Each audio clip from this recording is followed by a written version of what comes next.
Thank you, Lou. Happy New Year to you and Kathy as well. You know, after the win against Penn State this past Saturday, I asked Coach Stringer what separated that game from games prior, and she said for the first time all season, her players played as one unit for 4 quarters straight. The team came back after the first on fire. What was it that motivated that spark? Coach Stringer, she just told us to start playing defense and getting stops, and we'll be fine. And we kind of bit into it, and we came back and won. The Scarlet Knights are facing a high-powered offensive team tonight who are ranked 9th nationally in goals scored. So when I talked to head coach Mike O'Neill earlier today, he said that they really focused on defense in their past couple practices this week, and that they are very focused on shutting down the 4 main front runners of the Hoyas, especially senior forward Grace DeMosca, who is the reigning Big East Offensive Player of the Week after scoring a hat trick followed by a 4th goal in their game against Delaware this past Thursday. Thanks, Lou. You know, before the game, I got to gauge from both teams how they're feeling heading into tonight.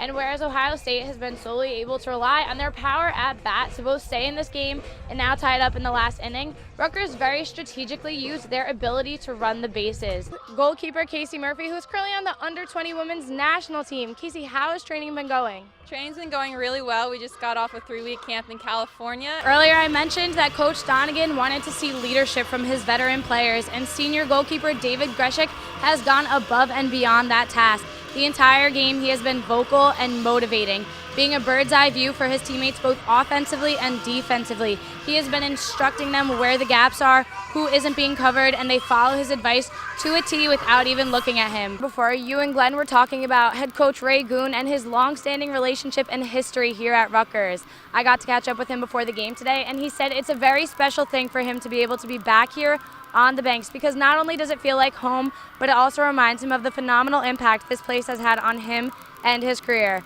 We're here with freshman Nicole Whitley, who had the single goal to capture the Scarlet Knights' first conference win against the Maryland Terrapins. Nicole, how are you feeling? I'm feeling good. I mean, it's our first Big Ten opener. Coach Stringer said that they need to refocus their defensive game if they want to do anything.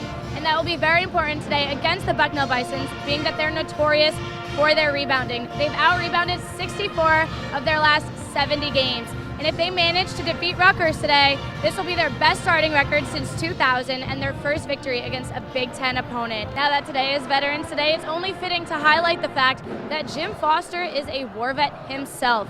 He served from 1966 until 1969 and spent half of that time in Vietnam. We're here with junior Candace Barber, who had 17 points to seal the deal for Rutgers' second win of the season against the Bucknell Bisons. Candace, that was a whirlwind of the game. How's the team feeling right now? And this is the most threes that the team has hit since 2006. What can you say about the team's overall shooting from the outside? Well, we've been working hard. Scarlet Knights will be back at the RAC this Thursday, December 1st, to play Duke. Reporting from the Rutgers Athletic Center, I'm Casey Murphy.